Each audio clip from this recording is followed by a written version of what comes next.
Ladies and gentlemen, we're back. Ah, beautiful. Beautiful, beautiful, beautiful. All right. We have Access Denies game for week 4 all queued up. Let's jump into this. Against Sepe. I hope I'm not butchering your name. If I am, I do apologize. Access playing an Edda of the Depths, possibly location style deck. I am a fan of this hero. Access and I starting off with a Rickety Mine and Mountain Fort. A lot of really good buffs in hand. The Prison Bite Scuttler is great for card draw as well.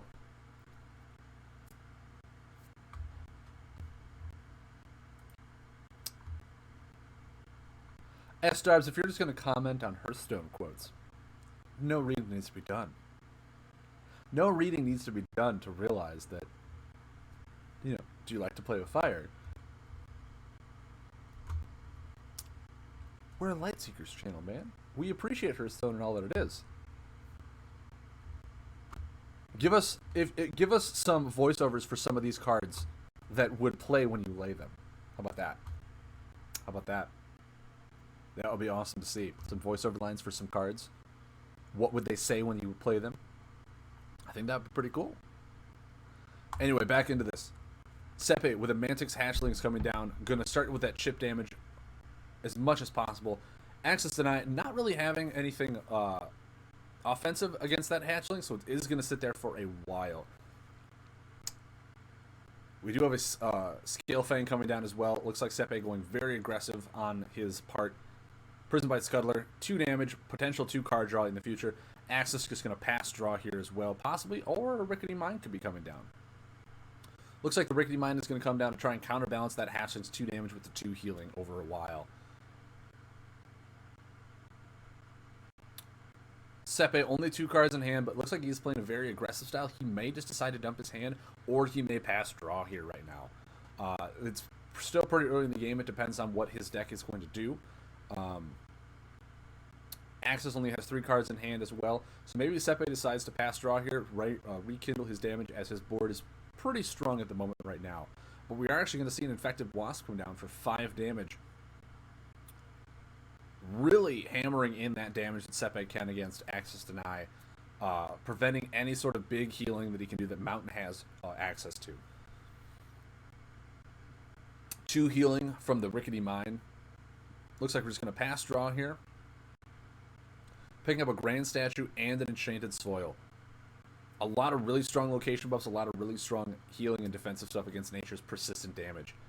We see 6 damage coming through, putting Access already below 20 on turn 3. Corvid Conspiracy coming down from Sepe. Once again, 1 card in hand, playing a card a turn, keeping that aggression on board as much as possible. Access Deny, Prison Bite Scuttle is going to draw him a card, getting a Rickety Mine off it, healing for 2 off of that as well.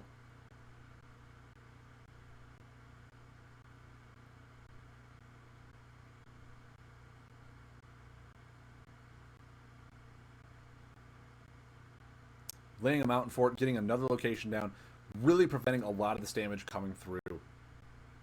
Mantix Hatchling is going to chip it through. The Corvid Conspiracy going to chip another out of that Mountain Fort as well. Sepe with 2 cards in hand, now staring down a very defensive board from Access Deny's location build. Looking like he wants to hover over that Grand Statue and play that next turn. As there are now 2 Earth buffs to be put under Grand Statue, could be a very nice play for Access. Sepe decides to pass draw, let his board deal the damage, rekindle his resources. Prison Bite Scuttler gets another card draw, 4 damage from the Rickety Mine, spinning that Hatchling forward. We do have a Crystal Leech. Removing those 2 buffs could be detrimental. It is a lot of damage to come through, but Access says, you know what? No, he is going to do it. Access tonight, Crystal Leeching both those buffs before he takes 4 damage, potentially more with the Mantix Hatchlings beforehand. Laying down that Grand Statue as he wanted to in the first place. He now has 2 Earth buffs that are about to expire, going under Grand Statue. Going to be very nice to pump out that damage.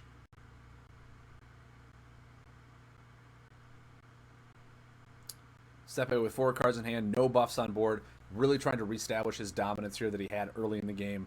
Trying to figure out what he wants to do. A Fungal Leecher is a nice play. along with a Reckless Spirit.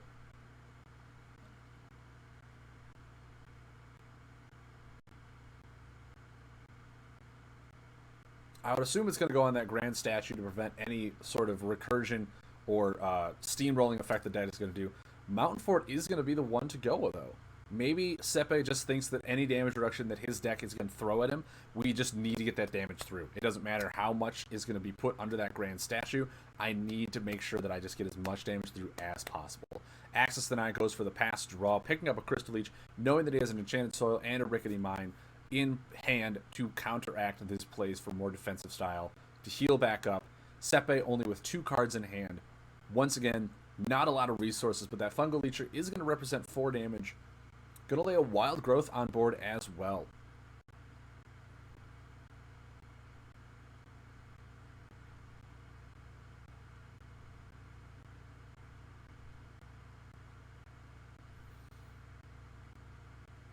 Sepe just using his last action to pass and draw. Still down to 2 cards. Once again, not a lot of resources in hand.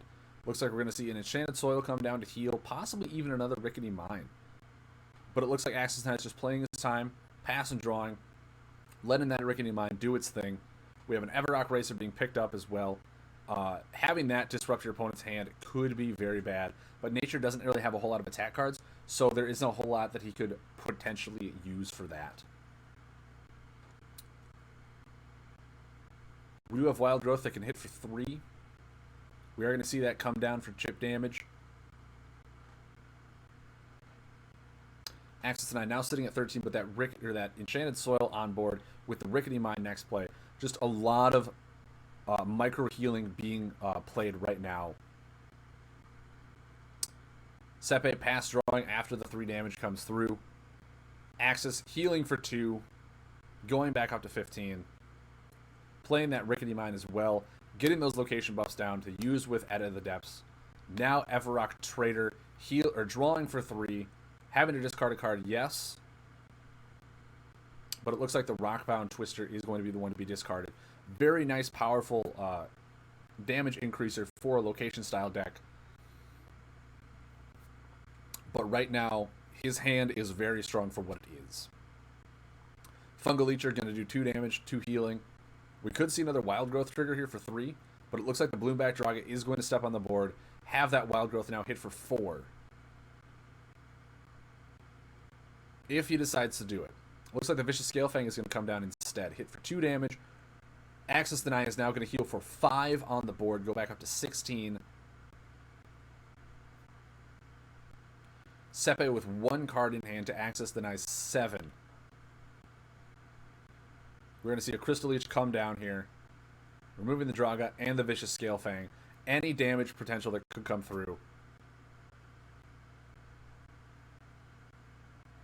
That's right, he's not Force Superior, so he couldn't Draga and Wild Growth. I do apologize for that. You are absolutely right. Fungal Leecher rotating out. 1 card in hand. Wild Growth only represents 2 damage on board. We may just see a pass draw from Sepe. He needs to rekindle his resources. Moss Ridge Defender, a great defensive play here as he puts down a wall to prevent Access Deny from possibly just dealing a lot of damage by throwing that Enchanted Soil at his face, by doing anything he needs to. Putting a wall is a great play here by Sepe. 3 healing is going to come in from that Enchanted Soil. 2 more healing is going to come in from the Rickety Mine. Access Deny is now feeling pretty much rejuvenated and recuperated. Prismabite Scuttler is not going to do anything past that Defender, but the card draw potential in the future is what he's looking for. We throw down that Everrock Racer, try and limit his hand size in the future.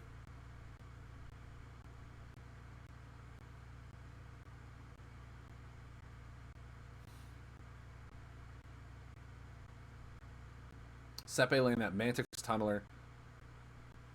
Going to be hitting for 3 with the Wild Growth.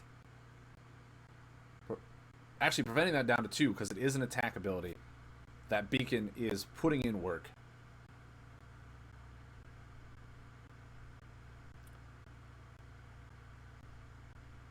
Now, with that statue online, everything is now increased by 2.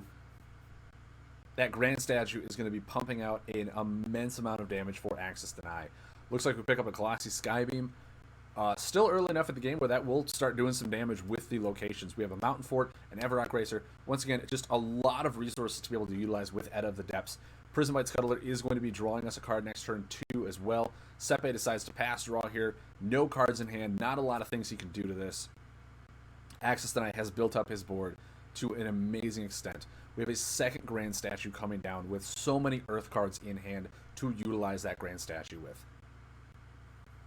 Decides to go with the Colossi Skybeam, knowing that Sepe, next turn, that Moss Ridge is leaving, still above 20. That Skybeam is going to be hitting for 4, and that is a lot of damage from a Skybeam to come through.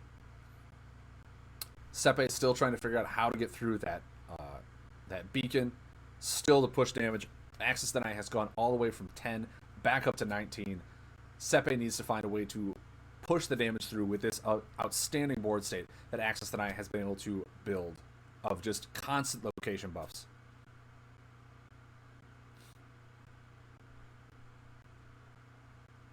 Ashward Nurture, we're going to heal for 2 and look for a beast card. Put that probably into play.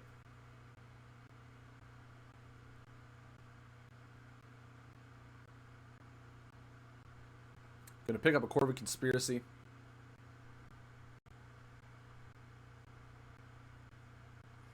Hitting for the Mantix Tunneler, dealing 3 damage back with the Beacon and the Statue combo. 4 damage getting through to Axis Deny.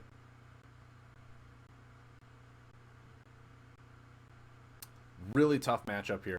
4 damage being put through, going down to 19, drawing a card off the Prismbite Scuttler. We may see an Enchanted Soil come down. We may see a Mountain Fort come down. There are a lot of amazing Earth location cards that are healing with Edda of the Depths' ability to toss them in the opponent's face for 4 damage. We have a Magma Potter come down.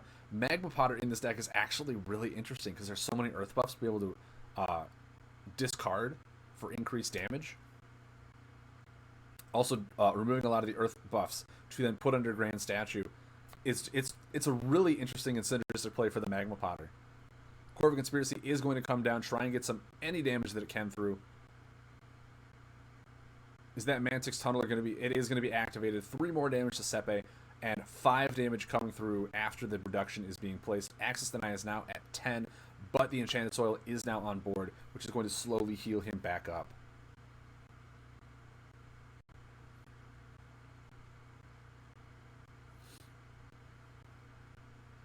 We have a Mountain Fort coming down to block that Corvid Conspiracy from almost all damage, and a Rockbound Twister being played as well.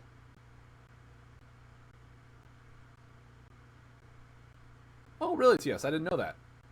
I wonder how that didn't get caught for so long, then. TS said there's a bug with Magma Powder where it will remove any buffs and not just Earth buffs. That is interesting. I wonder how long it's been in the game. Sepe decides to pass draw here after that Mountain Fort blocks all the damage from the Corvid Conspiracy. Enchanted Soil, putting Axis Deny back up to 15. Once again, he was at 10. Now he's slowly healing back up with all of his location buffs. Decides to put down the Racer. Pass draw, no reason to overextend right now.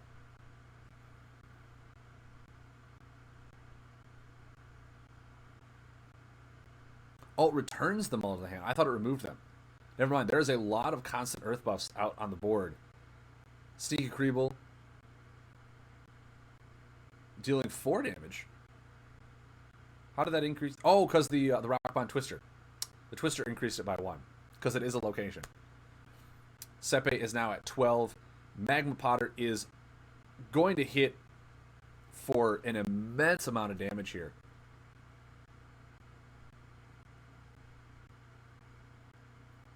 Crystal Bat coming for 3 damage. Actually, 5 damage. Oh, my word. I keep forgetting. The board is so wide, it's hard to keep track of everything that's happening. Damage and remove. Okay, so it removes them and does the damage.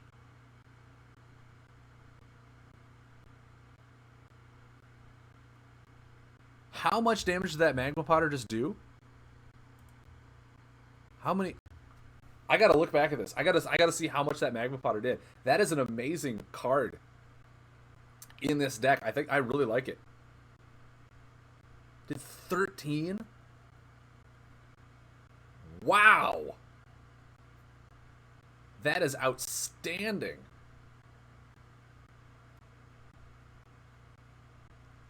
Oh, because it removed all the buffs. Yep. It removed, yeah, it removed the Rockbound Twister. It removed everything.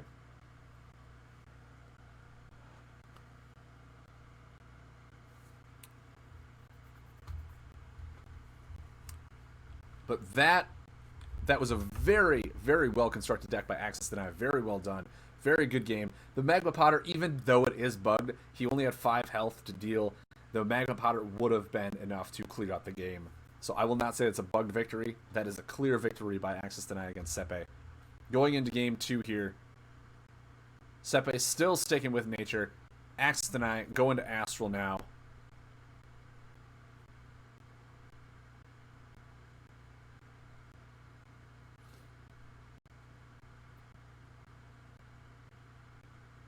Axis Deny looks like we are going to play the normal Astral aggro style deck here. Spiritual Turmoil being put down on first turn by Sepe. That is a great power move, especially even not knowing that Axis Deny doesn't have a Pathfinder in hand.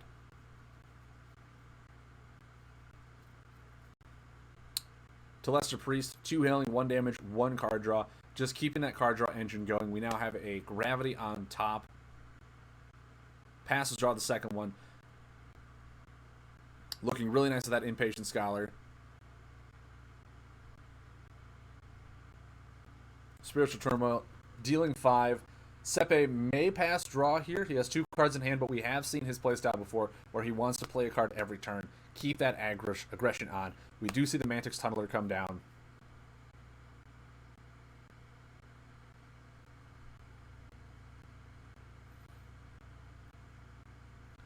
Here comes that Impatient Scholar. We may be discarding that Blinding Beetle. It looks like we are not. We're going to deal 4 damage with the Scholar. Wandering Starformer being played to then draw that Blinding Beetle, knowing it's a solar card. We now have access to Muddled Star Signs, even after we play the Sneaky Creeble as well. Great card synergies by Axis Deny right now. Taking 5 damage from that Spiritual Turmoil. Only 2 cards in hand. Sepe, it doesn't look like he's in a bad spot, but from our viewpoint, Axis Deny is going to have amazing swing turns going into this. But Sepe only having 2 cards in hand. We have a Marauder coming down. Very nice play. We might see a pass draw here as well. Sepe is another Mantix Tunneler. All right. Sepe is a very aggressive nature player, and I like the style. He has a lot of really good high damaging buffs. Doesn't keep any cards in his hand. It might be just to play around cards like Armored Informant, Barkeep, all these things that people are using in aggro right now that draws hands based on your opponent's hand size. Spiritual Turmoil now being returned. We probably are going to see 5 damage come from that Tunneler, putting Access down to 11. A lot of things on the board are representing some major damage that I'm not sure if Access can deal with all just yet. Sepe decides to pass draw, get a second card in his hand. Access now going to lay Sneaky Creeble. Actually, a Blinding Beat. Well, no, he doesn't have. He wants to keep that solar for the Muddled Star Signs. So 4 damage from Sneaky Creeble.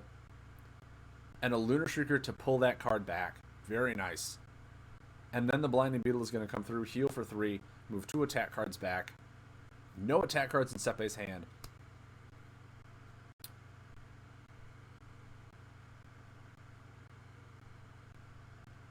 Sepe now, I'm assuming, going to hit for 6 with the Mantix Tunneler, bringing Access down to 8. Now, if there is a Corbin Conspiracy to put down on board, that'll represent lethal for next turn. Cannot use the second ability, unfortunately. There's a Mantix Tunneler. Or Mantix, Spectral Mantix. No. Mantix Weaver. Thank you. Looks like we are going to heal for 7 with the Dusk Feeder, bringing us back up to 15 as we were starting to get very low against Sepe's nature aggression style deck. We're going to pass, pick up the Astral Priest, which is going to be representing an amazing 6 damage from that as well, into the Wandering Starformer for 10 damage total and drawing a card. Sepe, knowing we have a combo in hand, Spectral Mantix, thank you. Mantix Tunneler hitting for 5, putting Access back down to 8. Drawing a card. Lethal is represented on board. That Lush Lost Trader may have to be played now for healing. Puts a Shimshu on top of the deck. We're going to look for the Militant. And I believe an Astral Priest is going to be coming down right now. for 6 damage, working off that Lunar, unless we decide to pass draw. Maybe now is the time to get that Militant in hand.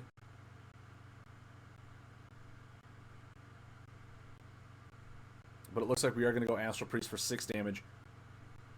We do have the Wandering Starformer for next turn to draw the Militant as well. But unfortunately, that is not enough damage to do the lethal in 1 turn. Access Deny is now sitting at 4. Potentially, if the Tunneler is used. He could use the ability to restart the Mantix, but he is not going to do that. He's going to push for damage. Access Deny using that Mantix Tunnel's ability. Only 1 real card in hand because we know that Spiritual Turmoil is the second one. Spineback Stockjaw to deal 2 damage and restart that Mantix. Now, that is representing lethal on board if Access Deny cannot heal or draw. And it looks like Access is giving him the good game, realizing that he does not have the damage to push through lethal. He has nothing to remove that card on board.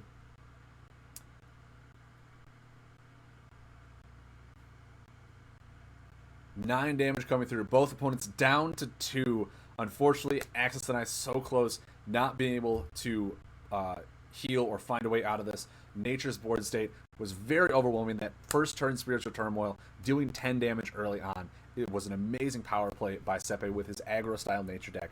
Sepe coming in with a win. On to game 3.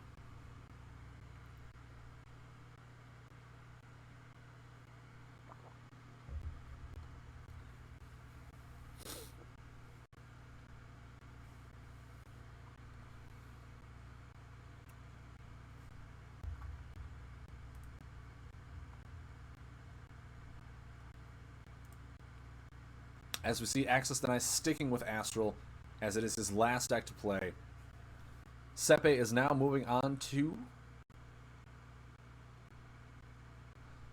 Storm. With that Crab Rider? I'm trying to think. They're the starter heroes. As Sepe is doing an amazing job with the starter decks in this tournament. Access Deny, a very defensive hand and not a lot of offense to push through with his Astral aggro deck. We could just see a pass draw, which is exactly what we're going to do. Crab Rider Needy, thank you. Picking up 2 attack cards to work very well off of the Lunar that is in Access Deny's hand.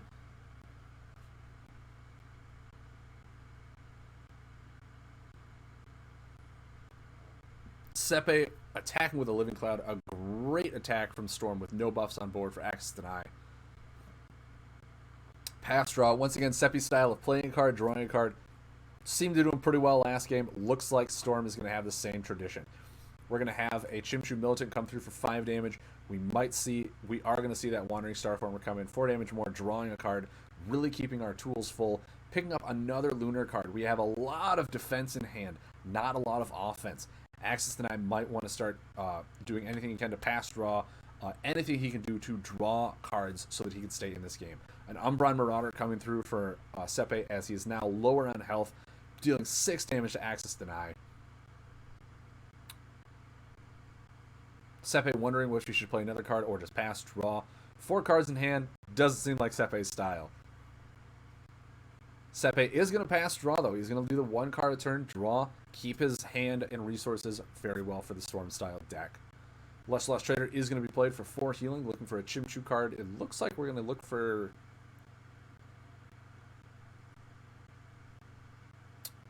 We are going to go for the Jaded Diplomat. There is a Creeble card that we are looking for, specifically that we want to be able to move. Pass draw, get that into our hand. However, there is not a Creeble card on the discard or in hand, so even to use that Jaded Diplomat, we are going to want to pass draw a few turns from Access Deny. Sepe's turn now with 5 cards in hand. Pass drawing as well. Must not have a whole lot of resources to push through for damage after the Marauder and the Living Cloud. Jaded Diplomat for 3 damage. Unfortunately, no Creeble on top, but it is a Solar, and I think he is just now realizing that it needs to be a Creeble on top to be able to get it. We're going to pass draw here. There would have been an amazing Creeble to have. Yep, Access Deny is now pointing out, he's like, it needed to be a Creeble on top. I misread the card. It happens to everyone. Picking up the Impatient Scholar, though, however, Overload being played by Sepe for 8 damage, possibly more, as he is deciding if he wants to discard a combo. He decides not to. Just 8 damage is fine with him. Paying with a Vortex Charger and an Electro Hopper, the bane of my existence. Still have 5 cards in hand. Sepe is doing an amazing job once again. Access Deny, now having access to 2 Dusk Eaters, all of the defensive cards that he's been holding on to, is finally going to see some great play here. Healing for 7, Impatient Scholar now. Do we want to keep the Astral Priest? Looks like we do. 4 damage coming through to Sepe. We know that card is on top now as well. Next turn could just be another Dusk Eater and pass draw to pick up that Astral Priest for 6.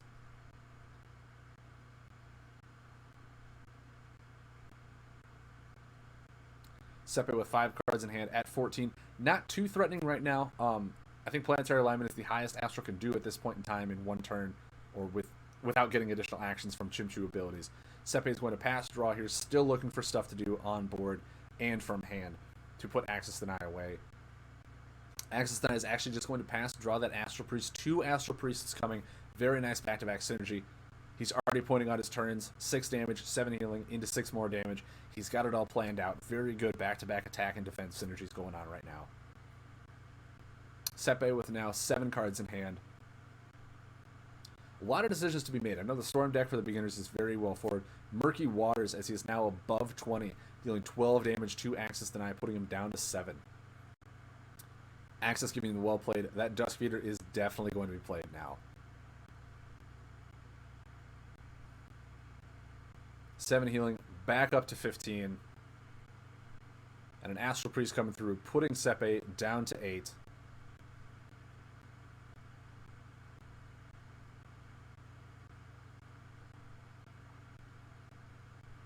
Moonlight Burrower to draw one of the top 4 cards.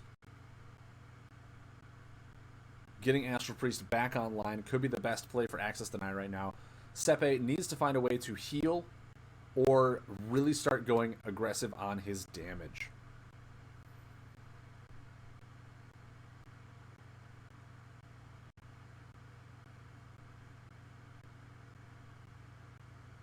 Sepe sitting with 5 cards in hand, wondering what the best route to do is. We've seen him toss back quite a few defensive cards to pay for these combos. We saw a Vitalizing Frog and a Bubblefish, but a second Bubblefish does come down with that Greedy Gas Bag. There's 2 powerful combos in his discard pile as is. Those could potentially be put back into his deck. Access Deny just saying, you know what, I'm going to pass. I'm going to wait it out. I'm at 16. No reason to do anything, especially with that Bubblefish on board. Picking up a combo with Sunstrike and a Blinding Beetle. The Blinding Beetle is going to be amazingly helpful here, as it is going to possibly move some attack cards back from Sepe's hand. His minimal hand size back down once again to 3. We are going to see an Electro Hopper be played. It is not going to be online, as there are other buffs on board, but it is going to be something that just taunts you. It looks deep into your soul and says, yeah, you know what's about to happen. Access Deny with a pass here, picks up a Pathfinder and a Lunar Shrieker, being able to remove 2 buffs that he really wants to in the future. Murky Water and Overload being put back into Sepe's deck with Greedy Gas Bag. 2 cards in hand, 16 for Access Deny. This might just be a pass draw turn from Sepe. It is a pass draw, picking up more cards for resources. Even Access Deny knows the torment of an Electro Hopper and is immediately looking at that Pathfinder going, nuh-uh, not letting that sit out there for more than a turn. Could Pathfinder the Electro Hopper. We could also remove the Bubblefish. But it looks like we are just going to pass draw. Picking up a Sneaky Creeble and a Wandering Starformer. That Sneaky Creeble with the Moonlight Burrower or Lunar Shrieker in hand is great card synergies for Access Deny. Bubblefish and Greedy Gas Bag go away, leaving Electro Hopper sole to roam the board. Living Cloud hitting for 6 as it does. There's no buffs on the board. Sepe with 3 cards in hand. Access Deny at 10. This game is coming down to the wire. However, Access Deny does have pretty much lethal in hand with that Sunstrike along with a Wandering Starformer. So I think this game is now closed out.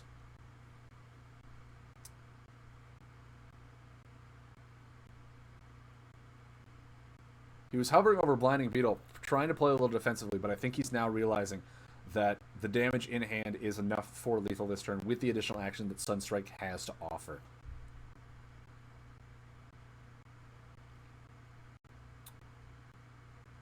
And the 4 damage from Starformer gets queued up, and that will be game.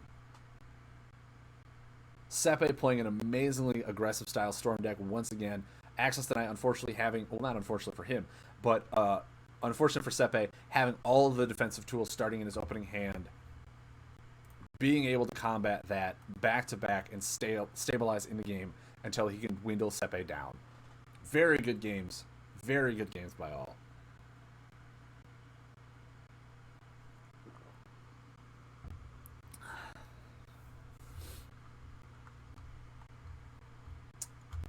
Well, you know what? Sepe playing in this tournament has known and played that deck that he's not going to greedy gas bag first turn. He's not going to do it. There's no reason to. As we go into the next match of Week 4, it's Mud Turtle, ladies and gentlemen. Your filthy reptile host himself.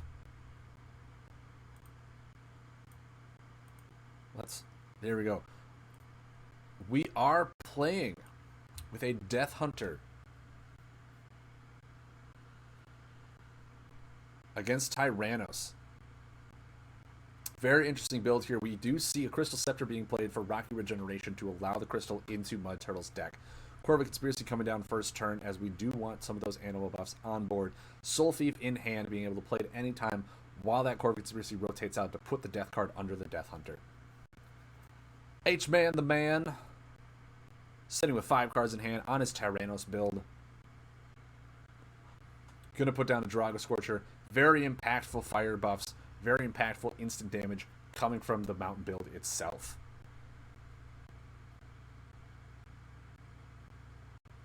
Three damage from Corvette, decides to just pass draw here. Picks up a Shadow Puppet and another Conspiracy.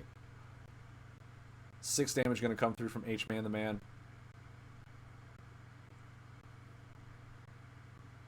Mountain Fort coming down to prevent any more of that Corvette Conspiracy damage. And H-Man just passes. 1 card a turn, 1 drawing a turn, keeping his resources in full stock. Soul Thief being used to chip away at that Mountain Fort for healing, 2 damage, getting a death card in your discard pile for the Hunter's ability. And we'll just pass again. We pick up a Corpse Crawler, which is going to be amazing to get through that fort.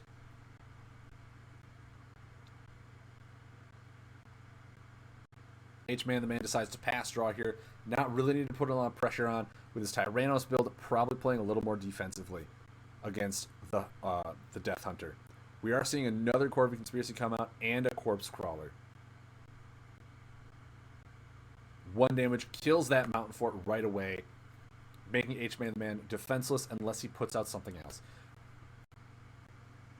Mud Turtle, however, sitting at 4 cards in hand. Corvette Conspiracy and the Corpse Crawler both going away to Crystal Leech.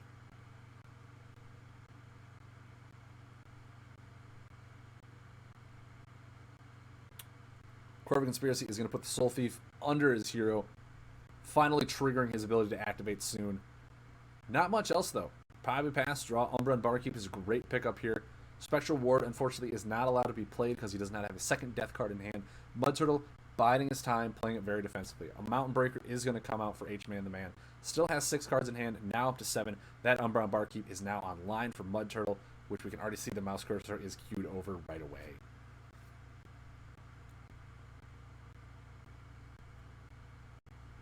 He runs Restoring the Echoes. Very nice. Very nice in this deck that he has built here. Mossfoot Shimmer Rider, being able to be a quick animal buff that will expire in 1 turn, or 2 turns potentially. Being able to get another death card under his Death Hunter. That Soul Thief is already in hand. Probably going to lay it to get a second death card in his discard pile to make it so the Mud Turtle's hero ability is really coming to work.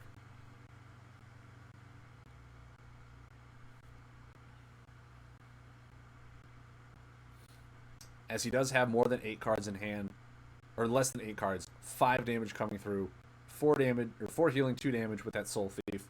Mud Turtle has no reason to play it fast, just pass drawing here again. Another Mossfoot Shimmer Rider once again.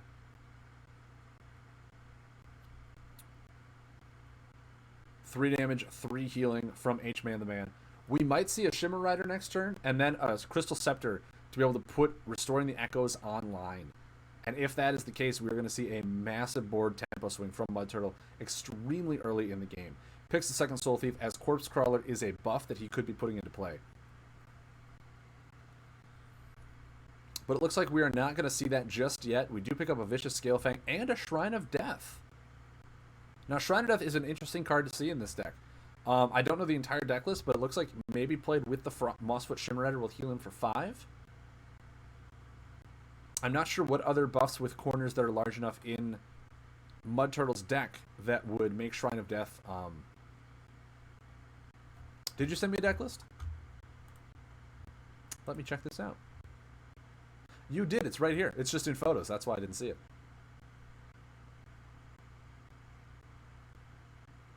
Let me see here. He also runs Mountain Breakers. Mountain Breakers in this deck will be 6 damage that he can get healing off of for 6. So that is an amazing card for Shrine of Death to run in this deck as well. Mossfoot Shimmer Rider hits the board with the Vicious Scalefang. A Crystal Leech comes out once again. That is 2 Crystal Leeches from H-Man the Man. Mud Turtle's got to be sitting there going, yes, all buff removal gone before Restoring the Echoes comes to board. He's already leaning over that Crystal Scepter in hand.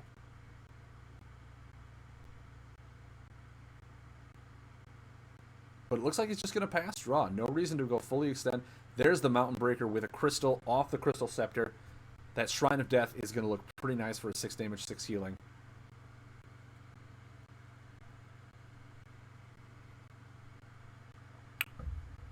Still one more leech that Mud Turtle's waiting on. H-Man the Man still applying pressure with that Flame Bat, drawing cards, has 7 cards in hand constantly. We have a Steadfast Beacon out there to prevent him from doing any sort of damage. Mountain Breaker is going to hit the board that he cannot remove.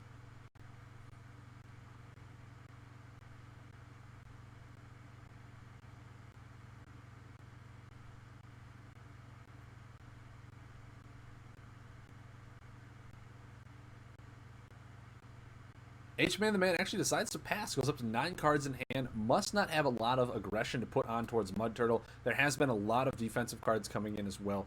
We see the Skeletal Ward coming down. Mud Turtle was getting close to a combo range from a Shatter Blast, Stream of Tantos, anything like that could have been detrimental to him.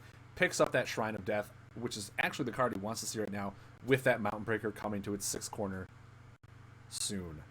Flame Bat coming in for 5 damage. Pass and drawing, keeping his hand up at 9. H-Man the Man still at 27 health. Doesn't see any threat right now. He must have a lot of defensive cards in hand. We can see Mountain Force, Boulder Feast, a lot of other things as well. Maybe he just does not have the potential for the damage that he wants to put out towards Mud Turtle. H-Man the Man with 9 cards in hand. We could be seeing a push here. Flame Chain Inferno does come down. A great buff for Tyrannos, as he does eat a lot of elemental buffs. Store them under there before it goes off. 6 damage. We are going to see another Mountain Breaker hit and the Shrine of Death come down. Heal for 6. A great use of Shrine of Death off of that card.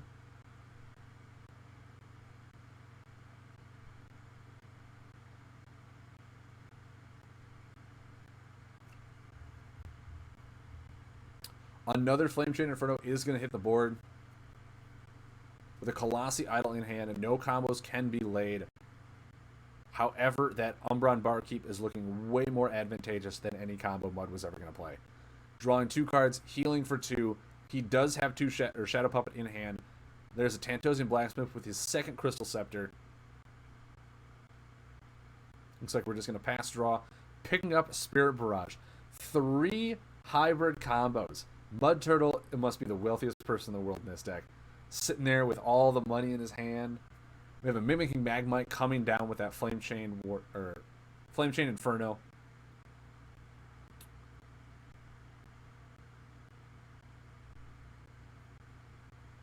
We are going to see the Shadow Puppet come down,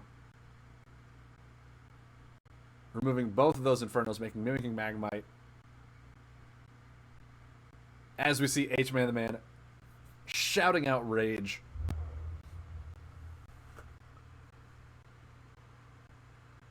As we pick up another Umbron Barkeep. H-Man the Man's hand size is now up to 5. Pyro Fiend is going to be moving 2 fire buffs into play. A Draga Scorcher Just the one.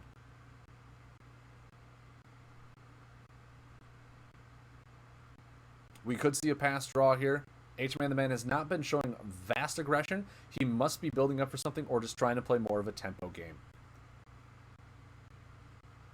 Dumping the hand size from H-Man the Man was actually a probably good move, knowing that Umbra and Barkeep, that Umbra and Informants are both cards in this game.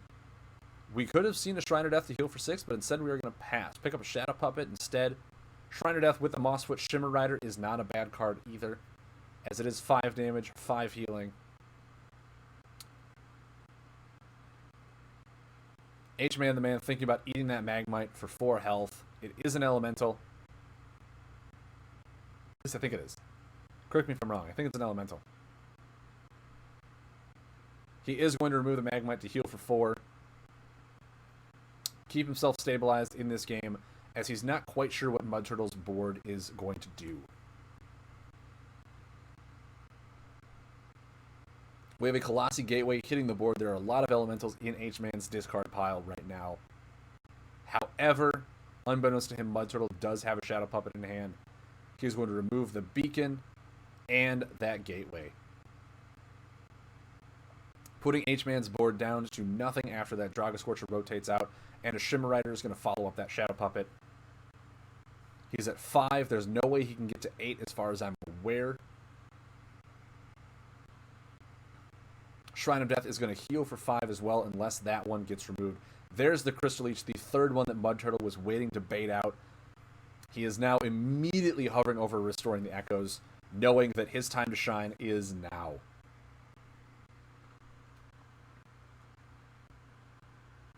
Mud Turtle actually still keeping Spirit Barrage. He's going to use it knowing that Shrine of Death is actually a better card to keep in this instance.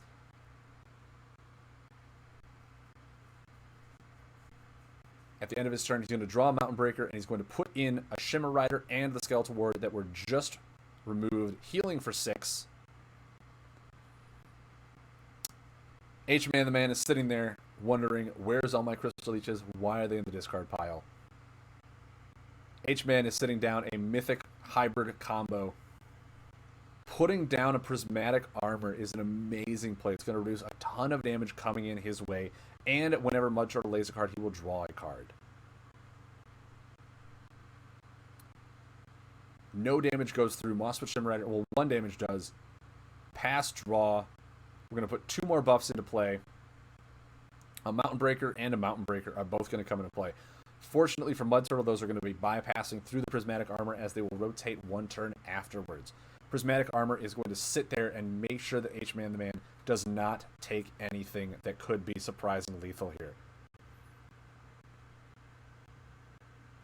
We are going to put a Shrine of Death in, as the Mossfoot Shimmer Rider goes to the discard pile.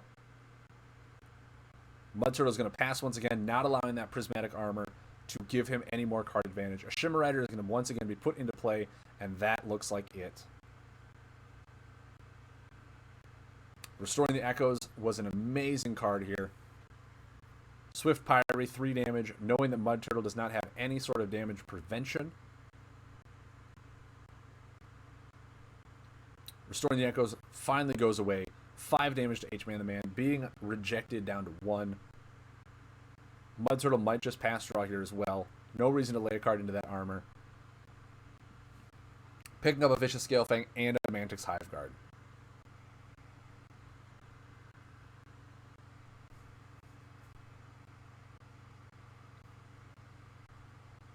Boulder Feast coming down for H-Man the Man. 5 cards in hand, while Mud Turtle has vastly accumulated resources and a second Swift Pyre coming down on the board, trying to do any and everything that he can. However, Mud Turtle going to swing for 12 damage here with 2 Mountain Breakers coming out. We're going to put Spirit Barrage into play.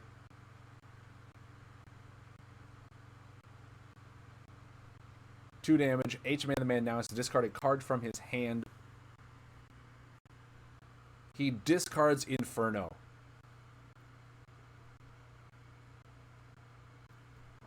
H-Man the Man realizing that now is too late in the game to keep a combo in hand. 3 cards in hand. We need to get resources that we can do that impact the board state right away. Also, that Inferno would have been stopped by the Skeletal Ward regardless. As Swift Pirate deals 3 damage, draws a card. H-Man the Man needs to find elemental buffs that he can eat and heal, or needs to find a way to get damage through. That Skeletal Ward preventing any combo attack damage is very detrimental, as it cannot be removed now. It's going to sit there and prevent the next attack. We see a Boulder Feast come down and a pass draw from H-Man the Man.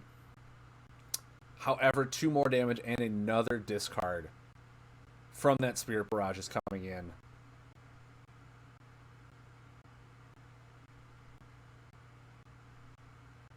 Mud Turtle laying the Mountain Breaker and a Mantix Hive Guard, knowing that, hey, you got to draw cards eventually. You're at 3. Now is the perfect time to put that card down. Swift Pirate rotates out.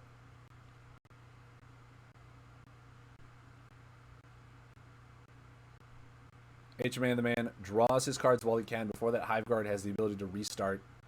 Spirit Barrage, 2 damage, making H-Man discard 1 more card.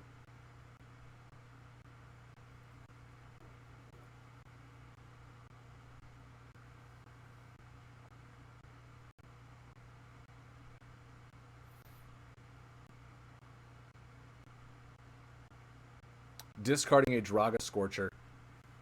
3 damage from the Hive Guard. Putting in Rocky Regeneration. His buffs cannot be removed, but it's 3 healing and 2 damage, which I think is all that Mud Turtle cares about, as all 3 Crystal Leeches are now gone. Picking up another Mantix Hive Guard.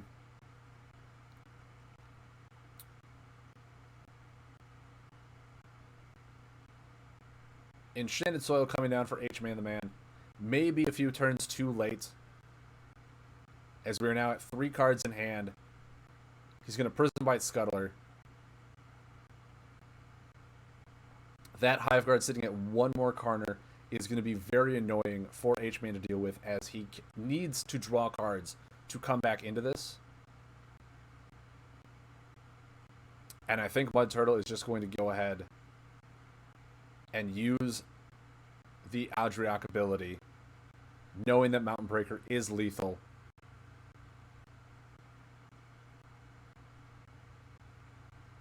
Steadfast Beacon is going to hit the board, and we're going to pass draw, restarting that Hive Guard for 9 damage. Mud Turtle with a very well-built Adriac deck. I gotta say, I'm a fan. I'm a fan of Adriac in general, but that was very, very well-built deck. Soon it won't be viable anymore, as multiple Crystal Leeches and Shadow Puppets are not in there. But if that's the only thing that needs to change, still a good deck. I'd say still a good deck. Mud Turtle H-Man the Man going on for round... Is that just the first game? That was just the first game. That was a long first game. On to match number 2.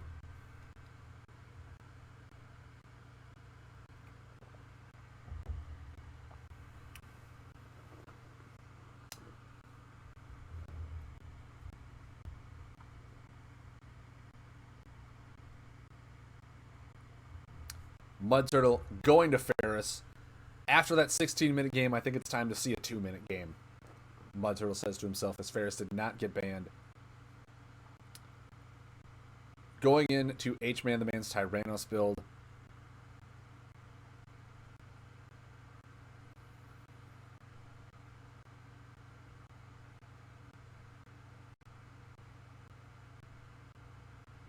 Apparently Mud Turtle does not want anyone to see what his opening hand is. Does not want anyone stream sniping him.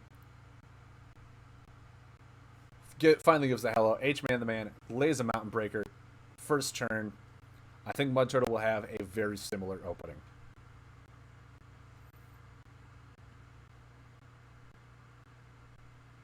As we have Ferris laying a Mountain Breaker himself and a Lava Tamer to probably pick up a Flame Bat. He has a Flame Chain Warrior in hand. Flame Bat, Flame Chain Warrior into Ferris' ability is an amazing opener and consecutive turns for Ferris.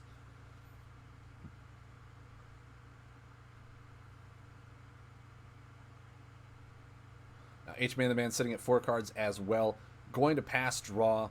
With that Umbran Informant in hand as well, Mud Turtle is not lacking resources, as he's going to rotate back that Mountain Breaker one corner, really stalling H-Man's ability out, and then drawing 4 cards off of that Informant. Great turns by him. We could see a Flamebat come down next turn, even a Ferris ability counteracting that, picking back up those 2 Fire Elemental cards that he just laid down. We're going to see a Pyro Fiend hit the board, 2 damage, and a Flame Chain Inferno and a Draga Scorcher, both coming down. And some trash talk between 2 competitors. Great to see it. Crystal Leech is probably going to be played here, removing the only 2 buffs that it can. H-Man the Man feeling very upset. And then a Flame Bat hitting the board for 5 damage. 6 damage from that Mountain Breaker next turn. Ferris' ability getting back a Flame Bat and a Flame Chained Warrior. Very, very tough to deal with from Ferris. Flame Bat coming out from H-Man the Man himself. 3 cards in hand. Enchanted Soil also being played. Rock Melter immediately being queued up to make sure that Enchanted Soil does not bring H-Man back into this game. 5 damage, remove that soil. Mud Turtle has had all the answers this game. H-Man the Man could not counteract to anything he was doing. Even he's surprised and impressed.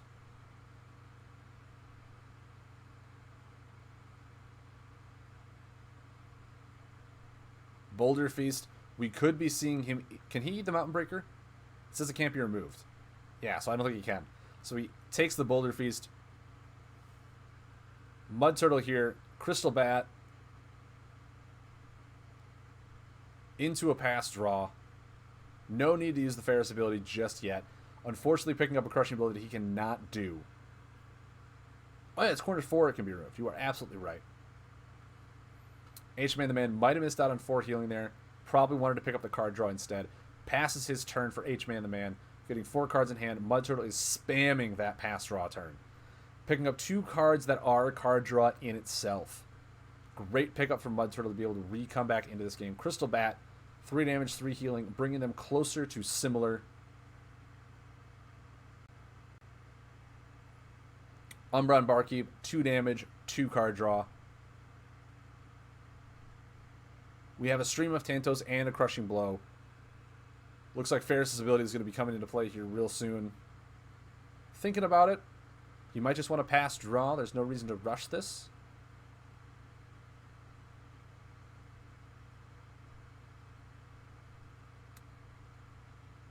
And we're just going to pass draw. Picking up that Mountain Breaker is really nice.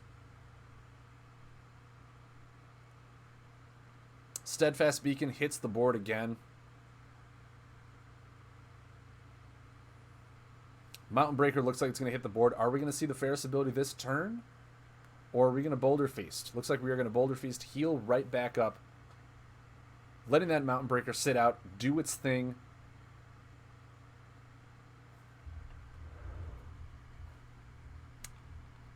Recarving comes down from H-Man the Man, picking up a vast array of resources to be able to be used now in the next few turns. Filling his hand size back up. Krebo Pyromaniac is a very nice card here, as it is going to deal 6 damage because H-Man did play a combo.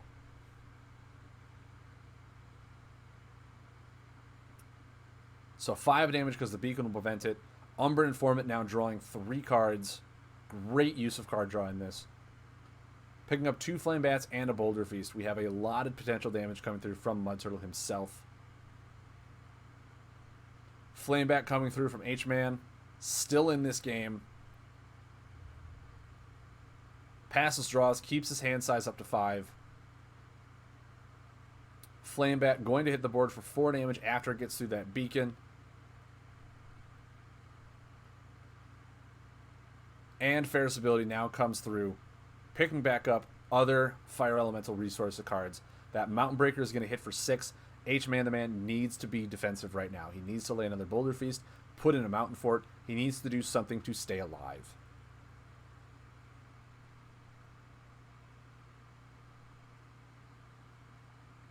And H-Man the Man sitting with 5 cards in hand, plays a Flame Chain Inferno, and goes ahead and eats it right away for 4 healing. It is the best thing he can do at this time. Goes up to 13. 6 damage, putting him down to 7. However, that is still going to be enough with the crushing blow coming in. Great games by all. H-Man the Man, the first game, did not have the damage potential he needed to break through Odriak. He had all the control. By the end of the game, Odriak's overwhelming power at the end blew him away. Ferris's mass aggression could not be stopped by H-Man the Man's ability to heal from removing elemental buffs. Great games by everyone. Awesome decks to see. Hopefully next week we see the Tyrannos do a little more of its elemental synergies that we were waiting to see. But Mud Turtle removing so many buffs at the proper times was just not in the cards for H-Man.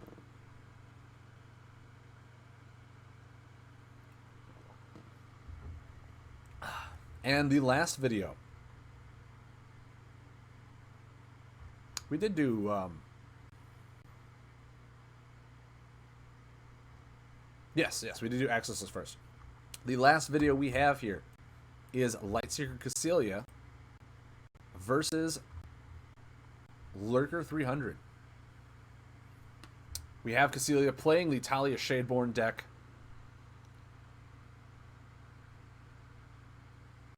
Picks up some really nice starting cards. Shadow Puppet with Spectral Widow, Corrupted Spirit getting some nice card draw. Unfortunately, the combos in her hand are more late game than anything, so we might see those being held onto for a while. Swift Pyre comes down from Lurker with his Tyrannos build as well. Looks like we're going to see the Corrupted Spirit come first into a Shadowy Supplier.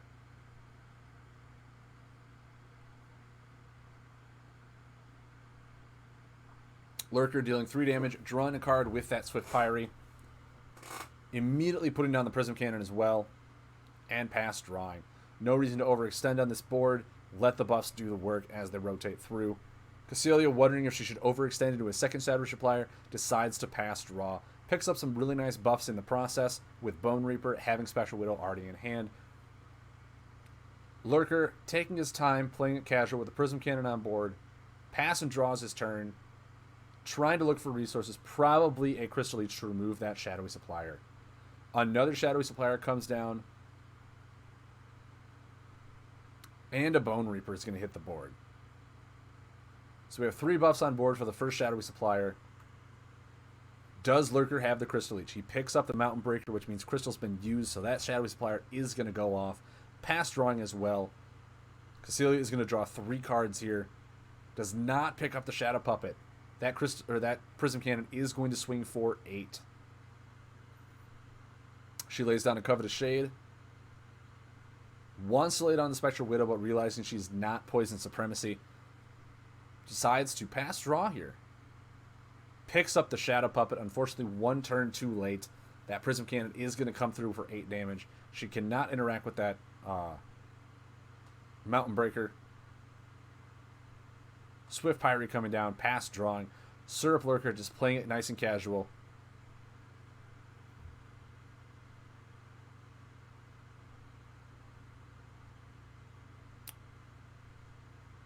We are going to see her spin the Corvus Shade forward. 2 damage, getting 2 more card draw.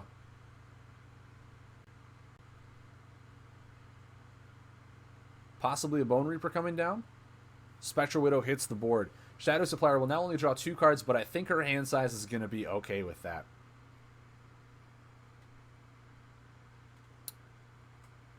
Swift Pyre deals 3 damage, draws Lurker a card. Lurker is sitting on a very plentiful source of resources, and 6 damage coming through. Crystal Leech hitting the board, removing that Supplier and the Spectral Widow before Cecilia can do anything about it. And a Flame Chain Inferno is also going to hit as well. Cecilia now with an empty board. 1 Crystal Leech is gone, however. Looking through to see how many undead buffs she has. Could be a good time to Soulstorm. Could be a good time to Raise the Dead. A lot of options as she's sitting on 4 combos in hand and a very powerful control hand as well.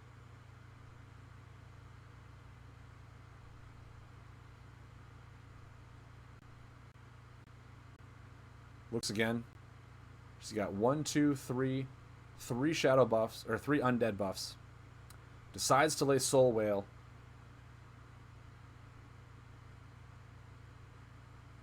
Pay with Shadow Form and Spectral Widow.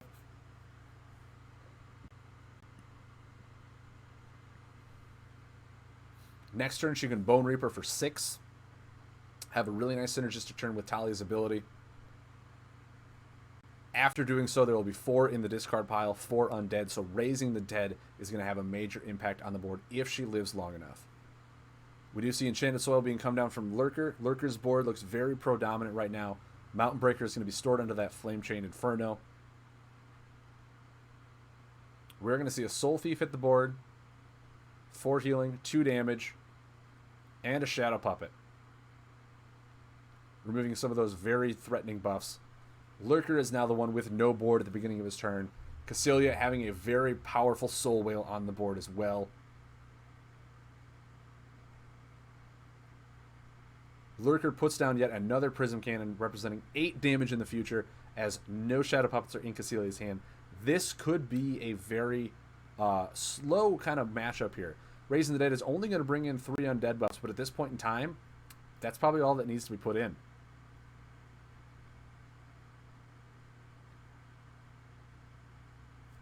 Spectral Widow hitting for 2.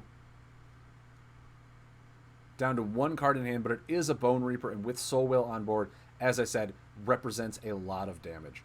We do have Shambler now hitting the board. That is 10 damage with the Soul Whale. Crystal Leech is going to hit the board.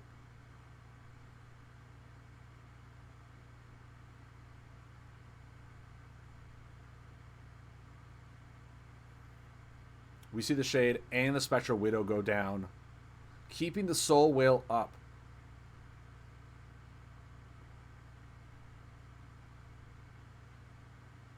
Looks like we are going to see Shambler be played. She wants to lay the Bone Reaper, doesn't have Soul, or doesn't have Death Supremacy. Going to rotate that Shambler forward for 10 damage. That is a lot of burst damage that Undead is putting out right now. We are representing 6 damage on board from the Bone Reaper. Another Bone Reaper in hand is 12 damage. Lurker does need to heal now. He is 1 out of lethal range from Cassilia's next turn. 8 damage coming through from that Prism Cannon. But being able to heal for 12 next turn is going to be an amazing detriment that Cassilia is going to have a great swing turn.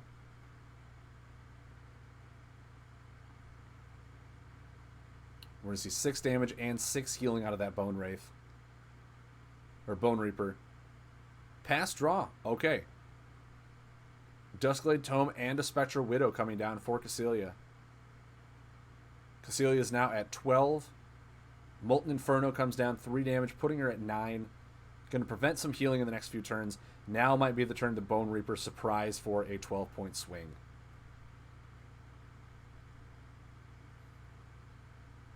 And it looks like that is exactly the play that is going to happen. 6 damage, 6 healing, putting Lurker at 4. Unfortunately, not having any of the tools in her deck, in her hand, to come through with the lethal for next turn. Lurker has a chance to find a way out of this hole that he's in. Boulder Feast will be a great start to that. He heals for 6. With that Molten Terror preventing Cassilia from healing for the next 2 turns, it could be just a pass draw for her.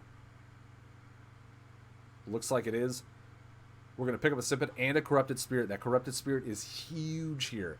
5 damage, 3 card draw. Draga Scorcher is going to hit the board for 6 damage. Cassilia is now being threatened by being put on 9. Syrup Lurker could have lethal next turn without Cassilia having a way to heal.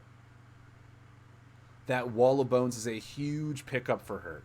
Putting that down will prevent any damage source that Lurker could have for spike damage next turn. She does have Shambler in hand to spike for 10 damage as well. If a Crystal Leech does come down and remove that Soul Whale. Syrup needs to find a way defensively or to somehow push through for 12 this turn.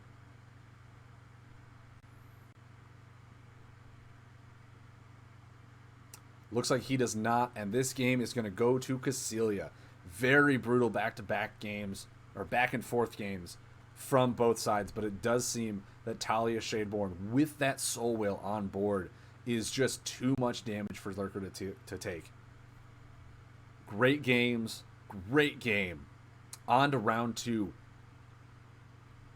We have Lurker sticking with Tyrannos, Cassilia going to Zelina Bloodroot. There we go. Lurker starting off first with a Swift Pyre. Great fire card. Nice chip damage. Draw 1 card as well.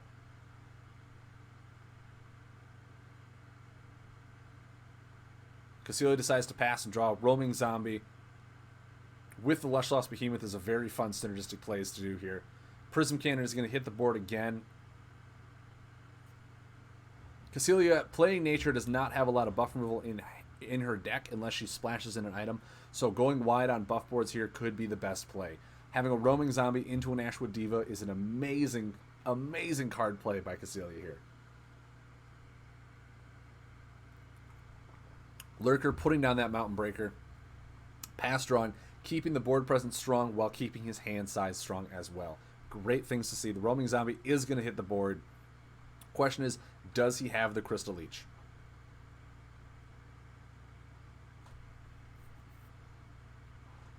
He does have the Crystal Leech. Putting back an amazing turn by Lightseeker Cecilia there.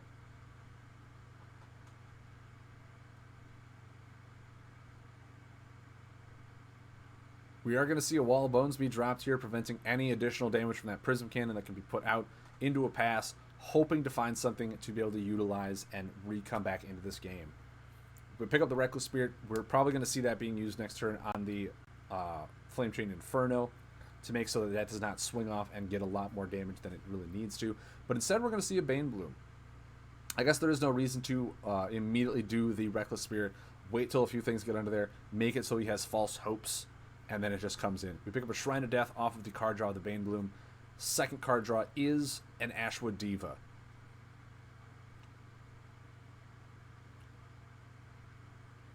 Four damage being brought through that Wall of Bones.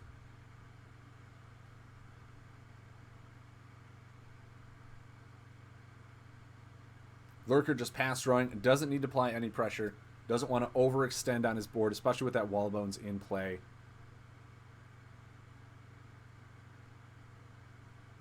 Reckless Spirit is going to remove that Flame Chain Inferno. Picking up the Roaming Zombie is great to see here. Lush Lost Behemoth is going to come down. Let's try round 2 of this card synergy.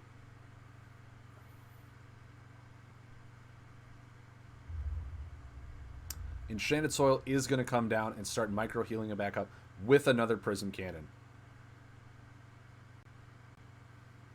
But we're going to see that Roaming Zombie hit the board, possibly even a Mossfoot Shimmer Rider, too. Really start hitting home with a lot of this damage. Shrine of Death in hand being queued up with the Ashwood Diva, being able to heal for 5, deal a bunch of damage through their opponent drawing cards.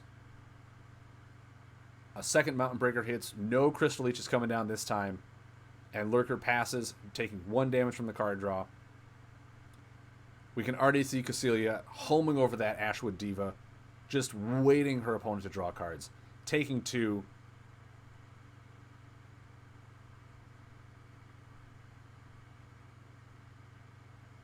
Dealing 4 damage to her opponent through the Diva.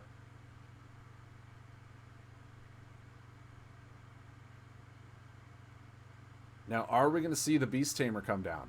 We are. 6 damage, draw a card, putting him at 2.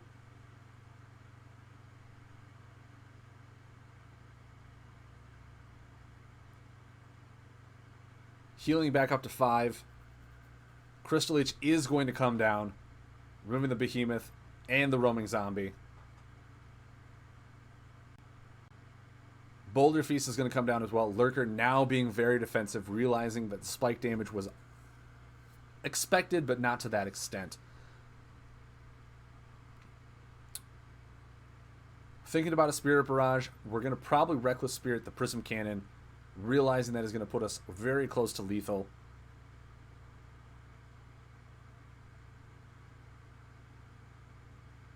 A Lush Lost Behemoth being thought about putting on the board right now. And it is going to come down. A very powerful card. Lurker now back up to 11. Draga Scorcher hitting the board. That is 12 damage represented on board. Knowing that Lurker is playing Mountain, he's probably got a few attack cards in hand as well to finish this game out very strongly. Boulder Feast coming down, wants to be very defensive, knowing the spike damage that can come through from Cecilia. She has no buffs to Shrine of Death on. Ashwood Diva is only going to hurt her at this point, giving her opponent more resources to find lethal in 4 damage next turn.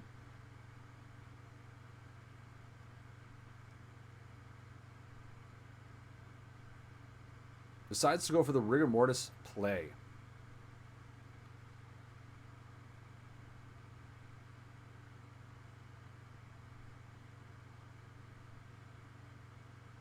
Picks up the Sacrificial Pit. She is now going to go down to 4. Lurker might have this game closed out. Looks like he does with a Flame Bat for 5 damage. On to game number 3. Lurker playing with Dag. Cecilia still playing her Zelina Bloodroot deck. 2 Ashwood Divas. Very control-y hand, very kind of later game cards that are utilized after the buffs are on board. Not really the cards she wants to see at this time. We're probably going to see a Shimmer Rider come down and then a pass.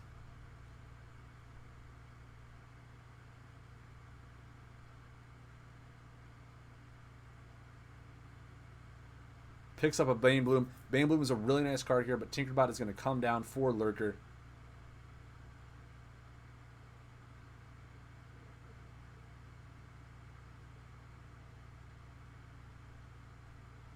Shimmer Rider is going to hit for 5.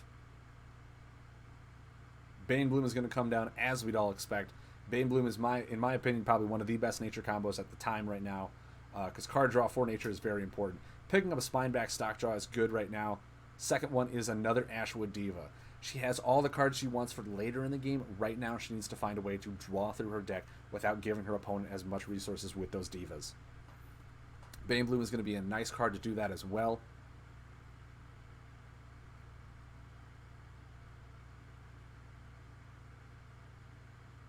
Lurker with 6 cards in hand decides to pass draw. No reason to overextend. No reason to start going in ham right now. As we've seen Cecilia have some really big spike turns. Not sure what her healing spike potential is either. 3rd Ashwood Diva in the hand. As soon as we get those roaming zombies, she is off to the races. We have a Wall of Bones and a Lush Lost Behemoth being picked up.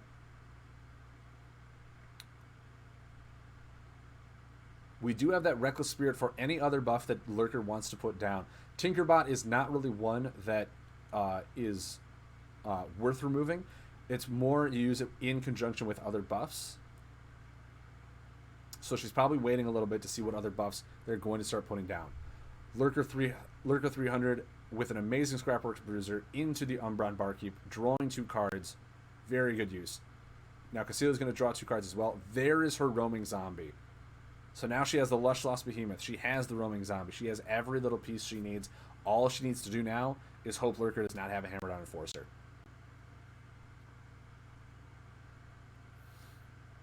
Feasting Scudos is a nice card in this deck, as your opponent is bound to have a lot of cards in hand.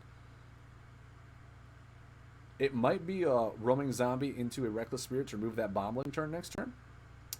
Tyrax Mercenary hitting for 6 damage. However, Cecilia might see it as a Wall of Bones turn, preventing your opponent from dealing any more damage. Roaming Zombie is going to come out. With Lurker only having 6 cards in hand, that Feasting Scudos is not online. It is going to be a Reckless Spirit, removing that Bombling. Getting another Lush Lost Behemoth in hand. Now, as we've seen from Lurker, he was probably waiting for this turn to hammer down Enforcer, knowing that these buffs were coming down. There is the Enforcer as well, removing both of those combos, or not the combos, the buffs from the board, preventing Concealer from having that spike turn that he was afraid of last game.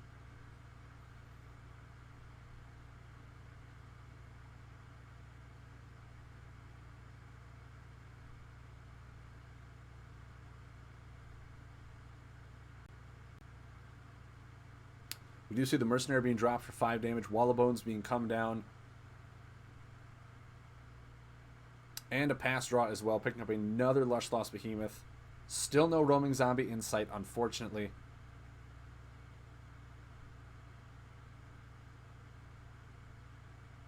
However, that Sacrificial Pact is something that could be put in to bring back that zombie. Citadel Musician being put out, or being drawn, not put out, sorry. We could see the Lush Lost Behemoth come into play now next turn with that Sacrificial Pit bringing the zombie back. Overwhelming Blast, however, is unfortunately going to finish the game off. Cassilia could not stop the overwhelming attack damage that was coming through from Tech itself. Very close games, very good.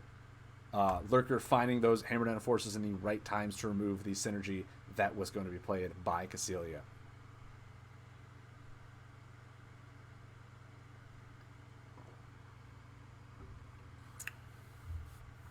Yeah.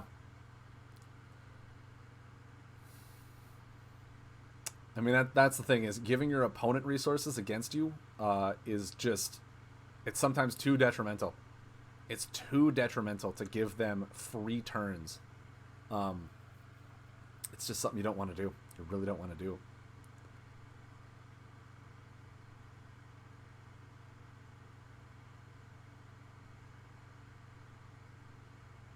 Yeah. No, that swing turn with the Divas, that looked amazing. That looked amazingly fun. It looks like Fatal Zeph is in the process of posting his Week 4 games.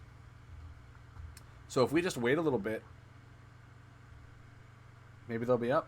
He does have the Week 2 or Week 3 games on board.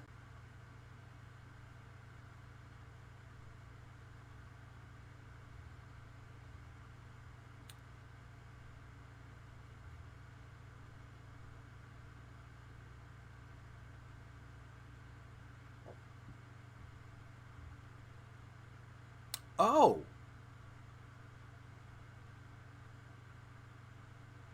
Never mind. The Rocket Tsar vs. Fatal Zeph games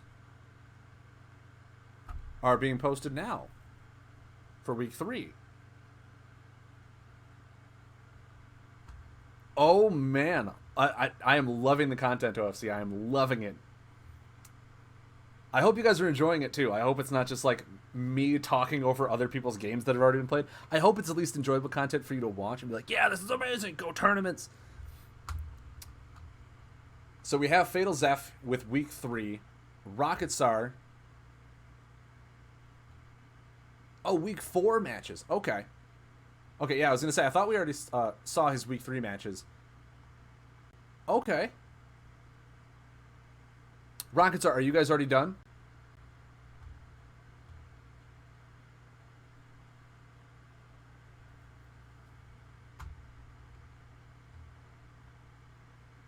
Oh, you're playing them. Are you playing them right now? Like, are you playing them right now?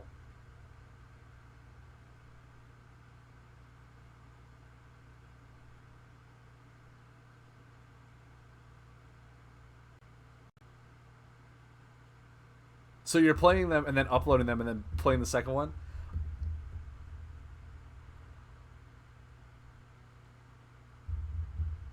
Oh, okay. Okay, so it's just one match, though. It's just one match. Oh, okay. Fatal Zeph had to stop and go to work. Okay, that's fair. So I guess here's my thing. We could review this one match. We could do that. Or we could wait until the second or third match is put up as well and review them all at once. What do you guys want me to do? What would you guys like me to do? Mud Turtle says wait. I'm okay with waiting, personally. We'll wait till the games are all up. That way, like, we don't review this game, and the loser then knows exactly what is in the other person's deck if they watch this. So yeah, I'm fine with waiting. I am A-okay with waiting. All right, so waiting it is. We will wait until their matches are posted. Probably for next week. Probably for next week.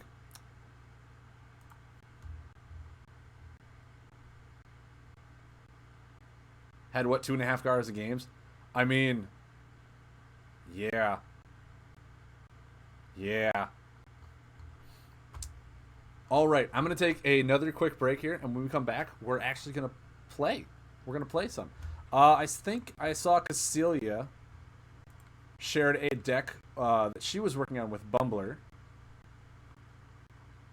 Uh, to deck doctor a little bit. Yes.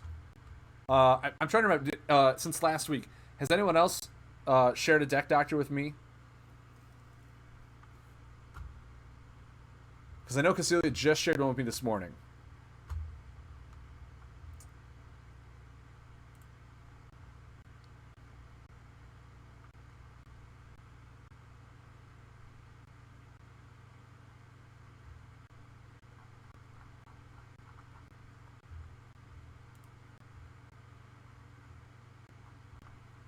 Mudge, you did it with flying color then. The the Dread H the Dread deck a while back. Which one was that? OFC. If you don't mind sharing that one again. Um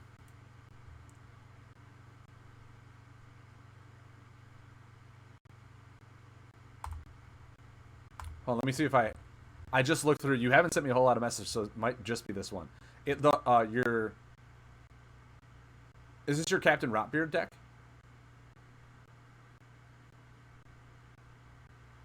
Is it the Captain Rotbeard deck?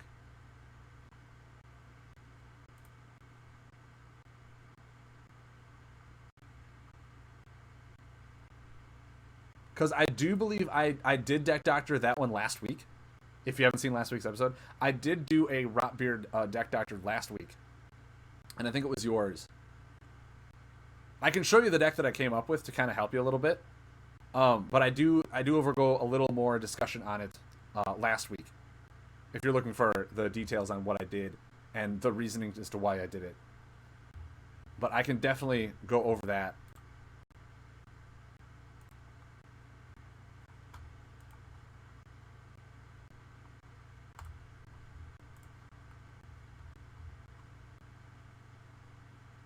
Yep. Okay. So it is the Rotbeard deck.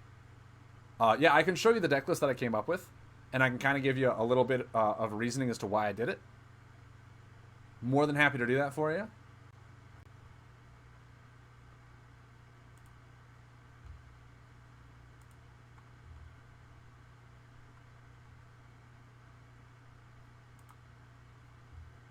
More than happy to do that for you.